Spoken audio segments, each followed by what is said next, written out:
Drew and Barrett have officially formed a final two. Dee thought she walked in on what was an all-boys meeting.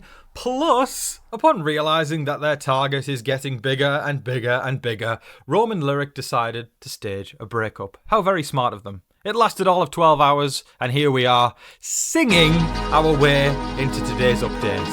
At CBS, when boy meets girl, a showmance starts, then takes a break. Everyone, put your hands together, or just sway back and forth. Here we go. When you lose HOH and you don't get to pick, that's Big Brother.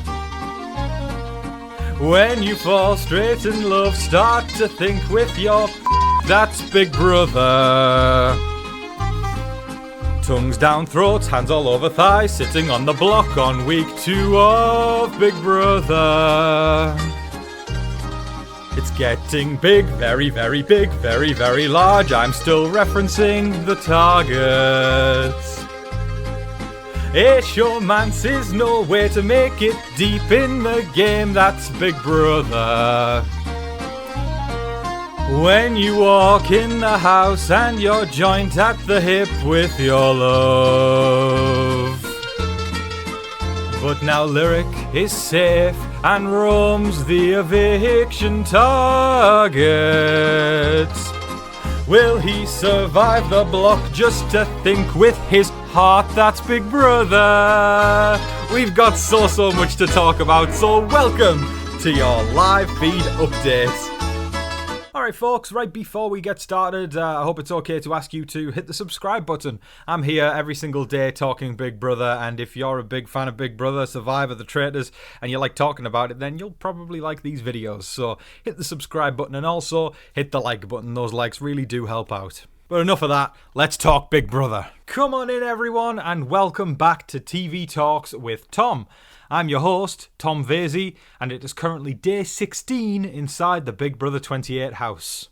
When Lyric was nominated by Devons earlier in this Big Brother week, Rome and Lyric had the idea of a fake breakup. This was before Rome got put up on the block. He decided they're going to pretend to everybody that they're not together anymore. They've had that conversation and the days of Rome and Lyric are over, you know, and that's just not the case. We all knew it from a mile away. They were not subtle about it. So anyways, they try to put this plan into place, and then the power of veto gets used on Lyric by Devons, and then he puts Rome up as the replacement nominee and target for this week. And Rome and Lyric basically just said business as usual, and lips are back on lips. That feels like the most appropriate way to say that one. But their breakup was fun while it lasted, and I say fun, maybe fun for the viewers, but now, unless you enjoy the noise of heavy, slopping, wet lips kissing one another into your headphones or whatever speaker you're listening from, then, you know, I guess it's not your day.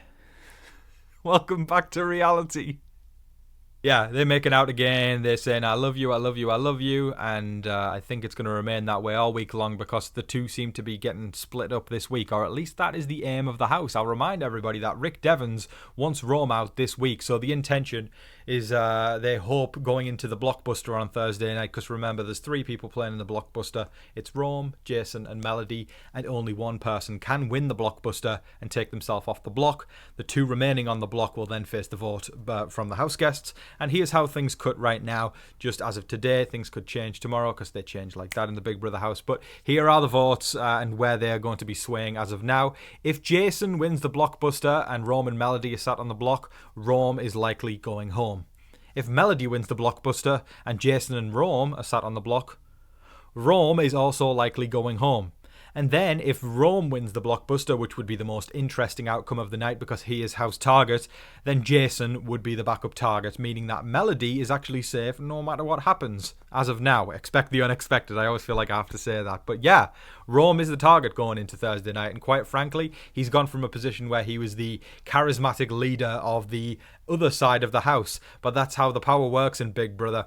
All it takes is, you know, one side wants you out, and then boom, you lose all your power. If you're on the block and nobody's going to save you, or at least, you know, you don't even have the vote, you have to win Blockbuster. If you have to rely on Blockbuster to stay in the game, then you don't have much power left. So yeah, we really have seen the fall of Rome this week. But yeah, like I said, going into Thursday and the eviction, 100% keep an eye on Rome winning the blockbuster. I think he's got more drive than the other two. But again, a lot of chance and luck comes into it. There's different skill sets in different blockbuster games. But I think Rome wants this more than the other two. And quite frankly, drive and determination, I think, make up a big part of what you can do in this game, you know? So I do think the most interesting outcome would be seeing the house guests scramble a little bit and not be able to go through with their easy plan of taking Rome out. And of course it wasn't easy. Things have been rocky this week. Devons has had to mix it up and shuffle the deck a bunch of times. But to me, I always like things getting shook up because it stops complacency in the game. And complacency in Big Brother can get tiring for me. And I'm not saying it's here yet, but any kind of early sign of it, I like to snip the wires. So yeah, we'll see what happens. There's going to be something to analyse no matter who wins the blockbuster, but I think the most interesting outcome, the one that I will have the most to talk about, would be if Rome wins the blockbuster. While Yash is in a better position than he was last week, it's still not really impressive what he's doing in this game. I don't know how to cut this, but I'm finding when I'm watching Yash on the live feeds, he talks to people, he talks to everyone, but I find that he only seems to want to work with guys in the game. And I have to criticize that from a game standpoint, just because when you're in a position where you haven't got much choice, you can't really be picky on who you're working with. Right, you've got to work with what you've got. And, you know, there's plenty of women there that are towards the bottom of the house. I'm talking, or at least don't have as much power. Because to me, the power begins at D and ends at the end of the tool shed, which is Haley. That's the top 8. You've got the crossovers in the top 5. And then the 3 surrounding that in the onion layer of the alliance is the red corner trio. You've got Haley, Carmu and Chuck. They sit on the peripheral there. And I think the power, at least right now, just because it's in the hands of Devons this week, ends at Haley. And then anything under Haley, we're talking Lala, we're talking Lyric, we're talking Taylor. It becomes of, rather than who's got power, who is most valuable to the people in power. Who do they want to take further? Who is going to be the people they want to take deep in the game because they don't think they're going to be that much of a threat. So they've positioned Taylor right outside, Lala's right out there, and they've identified this because they see Taylor doesn't really game. She lies in her bed all day, and she's hilarious talking about vampires and werewolves, and, you know, she's really, really weighing the pros and cons of what it would be like being a werewolf. But I don't really see her playing Big Brother. Lala spends a lot of time talking about other people and not actively trying to change her position in the game. The people in power have realised this from a mile away, and that's why they want to bring these people further, because they're going to put up less of a fight than a Jason or a Rome. You know, the people who are on the block right now, and that's why they are there. But Big Brother, it's a quick evolving game. It can change fast. All it takes is for Rome to survive eviction night, then Rome all of a sudden becomes one of the most powerful people in the house. And then the people who have been safe these first couple of weeks will then be at mercy of the power flip. And to me, the best kind of seasons are where it's back and forth and people miss and some people land, and it's just one by one taking each side out rather than just a steamroll. I love those kind of seasons. Not a steamroll. Not a steamroll. I need you to be aware I am not a fan of a steamroll. Did I tell you guys I'm not a fan of a steamroll? I do not. No, don't even say the word steamroll in this house. Get out. Oh wait, I said it. But back to what I was saying about the power shell is that Yash is trying to make alliances primarily with the guys, trying to start an all-guys alliance. And I'm thinking to myself, like, dude, like, you really don't have... There's so much more you can go for, and yet he seems to only be able to limit himself to working with guys. Like saying, hey, Barrett, Drew, Devons, let's work together. They're in the majority alliance. They're running the house. Why don't you try and identify the people who are at the bottom, like you? I don't know. I know it's harder to see when you're in the house, but point is, you can't only seek out the guys. You limit yourself in what you can do in this game if you're only saying, let's just work with the guys. There's plenty of women there that you could work with. And quite frankly, and I don't want to mince my words here, I'm going to look down the barrel of the camera and say this. It doesn't matter what gender you are in the house. It doesn't matter how old you are. It doesn't matter what you look like. None of those things matter at all. What matters is that you're in a game for $750,000. So it doesn't matter if that person over there is a woman, or that person over there is a man, or non-binary, whatever gender for that matter. It doesn't matter at all. But if you are filtering those like really surface level things into your decision, you're limiting yourself in the game. It's not a man, it's not a woman, it's not a non-binary person, it's not whatever. They are chess pieces on a board. And when you limit yourself to, yeah, let's work with the guys, bro, you're limiting yourself in the game.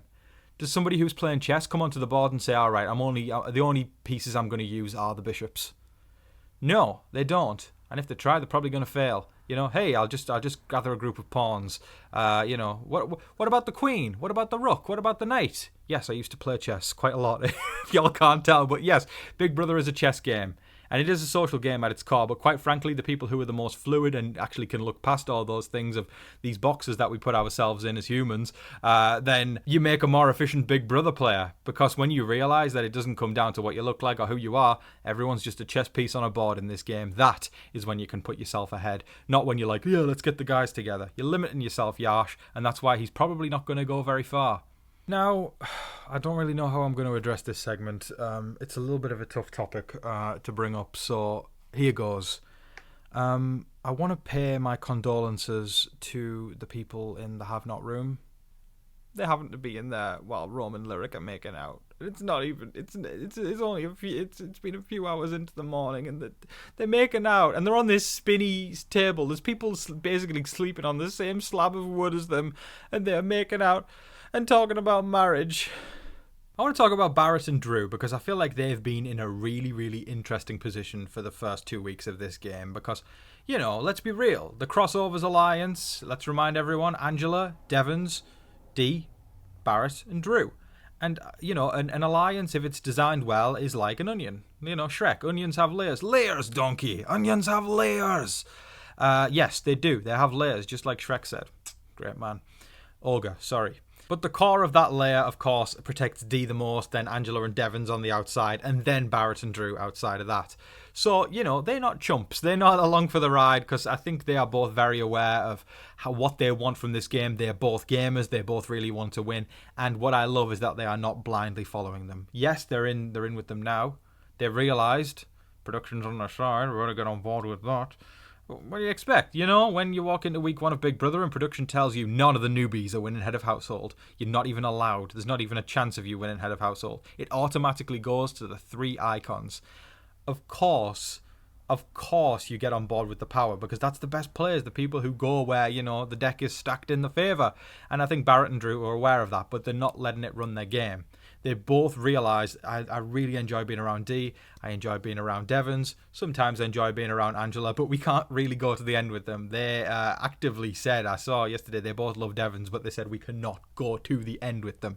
I also saw them saying, this is crazy to think that if we're going to get down to 8, if we successfully manage to get the tool shed down to 8, I don't even want to think about going forwards with Hayley, Chuck and Carmu in the red trio.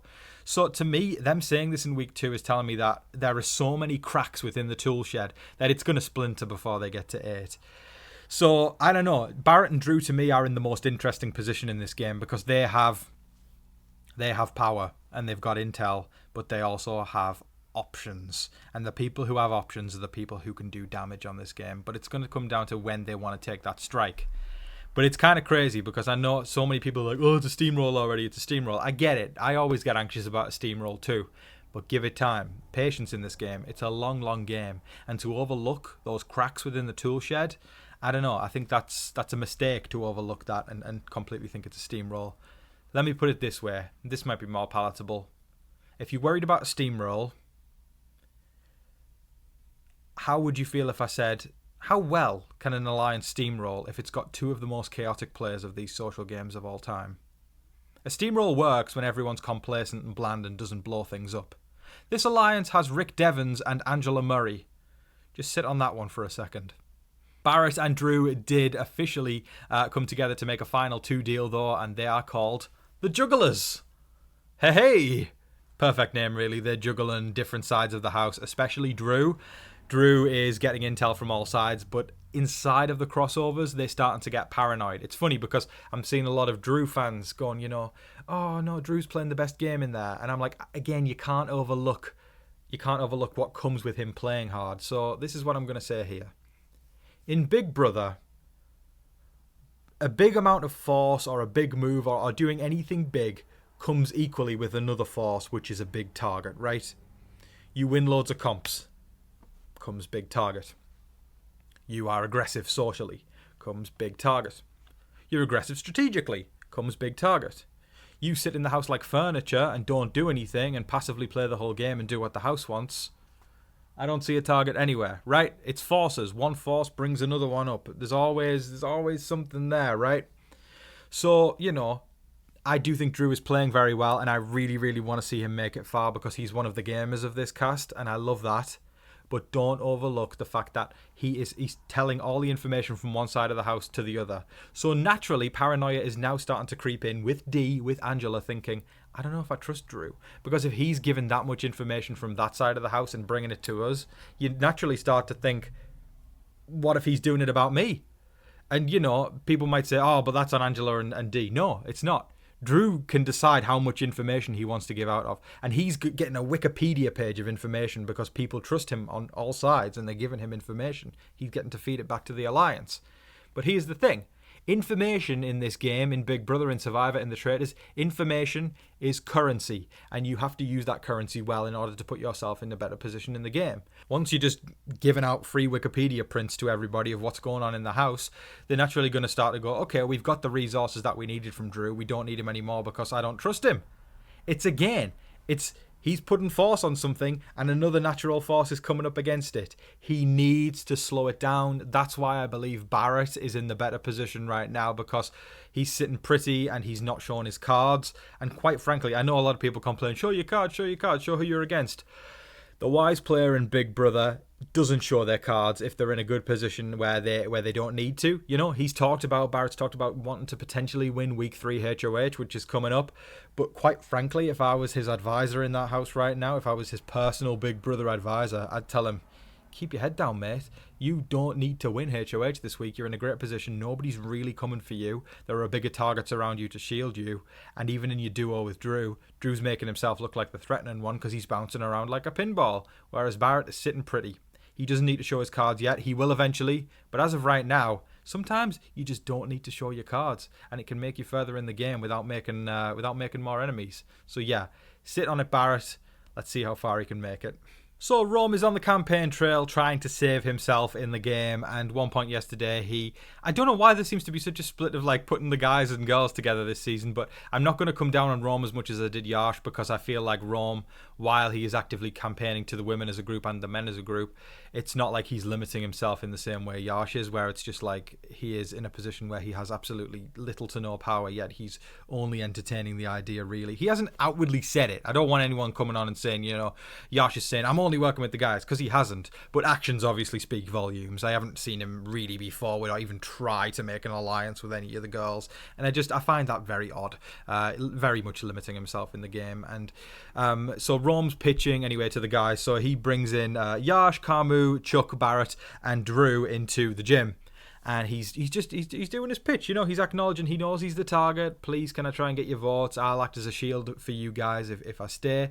And then Dee walks in thinking that she's crashed into like this all guys meeting. And Devons, oh my god, so Devons and Jason also pop their head in around the corner as well into this little group thing. And also were like, why were we left out of an all guys thing? I think they were just stoking the fire. They're throwing some more coal into the engine, which is great. It puts a target on people, puts people on their toes. But again, Dee is I think it attests to how well Dee is respected in this house. She's able to just walk right in there, and it's not like anyone's panicking. It's just like, oh, hi Dee, and then she can just figure out, she can read the room so freaking well, and it's not like it becomes a thing. If Angela walked in, it would become a thing, right? I don't need to explain further than that. We don't need to get deep, but let's be real. If Angela walked in, it would become a thing. Whereas when Dee comes in, she stays calm, she stays collected, collects the information she needs, and walks right out. I talked on last night's power rankings video, which was so much fun to make. Week 2 power rankings. You can catch that now. It's uploaded to the channel in the live section, where we rank the house guests based on power every single week. But I find that Dee has just seamlessly slipped right back into the fold after a week 1 HOH, where she had to nominate 4 people, 17 people in that house. That's a lot of attention. And she's just slipped right back into the fold. No one's trying to get her out. No one's saying her name. People know what Devons and Angela do. They know how they slither through the grass, because it's pretty obvious.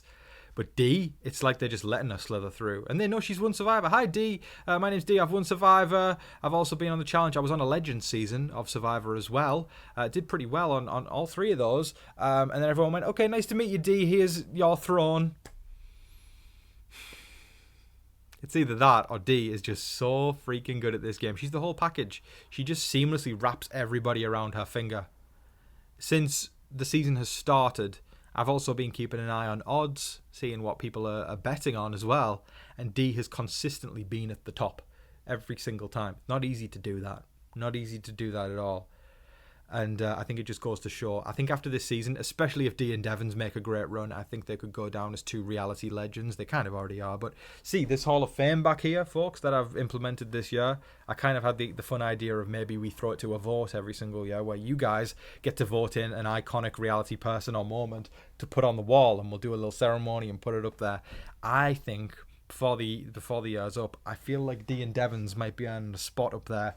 Right above Dan, I could see something happening there, but I love the idea of this wall eventually just becoming scattered with iconic reality moments, and I'd love you guys to help me out with that one. But yeah, Dee, 100% working our way towards the Hall of Fame. I think is in there already in terms of reality TV. She's already one of the best Survivor players. I think by the time the season's done, people will be talking about Dee as one of the greatest Big Brother players of all time. Rome did a quick pitch to the women as well, just because that's where groups seem to be separated yesterday, and it was so funny. I have to give Jason his props here, because Jason waltzed right in after Rome had gave this long speech of, you got to do this, and Jason walks in and goes, the same, but for me. Another couple of things to mention is that Drew and Carmu solidified a final two. They're called the Handymen. There's a lot of references around tools and handy things and whatnot this season. I'm interested to see how far they can stretch that, but I have no idea why, of all things, they wanted to name things after stuff in a tool shed. I love Devon's continually making the joke, are you calling me a tool? It's such a silly name. If I was on Big Brother and my alliance was the Tool Shed, I don't know, there's so many greater names. And I know I'm being picky there, and you just have to go with it, because it's not worth risking your game over an alliance name, but I'd be thinking, what a shit name. But I suppose it could be fun to try and equate each member of, to a tool that's in the tool shed. Some are more useful than others. Some are more like the rusty hammer that's been left on the floor and not touched in a while because nobody really wants to use it and it's not helpful anymore. There are people in the Alliance who do represent that. You could make the example of that. Devons is, he's the drill. He's busting through the wall and making things, he's the Kool-Aid man. Oh, yeah, And then you've got Dee. She is the, let's have a think. I'm trying to think of what we're... Dee is the, I don't know, she's pliers. Dee is pliers. It's she can easily just slip in. You can easily pull something out out of someone with some pliers, right? And Angela. I'll tell you what. She's not a level. I'll just say that. If anyone keeps firecrackers in their tool shed, then I think you might have found Angela's metaphor there. Or a bomb. A bomb works too. Just average things you would have in your tool shed. So I talked about how Drew and Barrett both know their position in the game and how while they're in a good position now with the icons, it can't really last forever, because if they go to the end with the icons, we all know what's going to happen. They're going to win hands down. They've got so much more.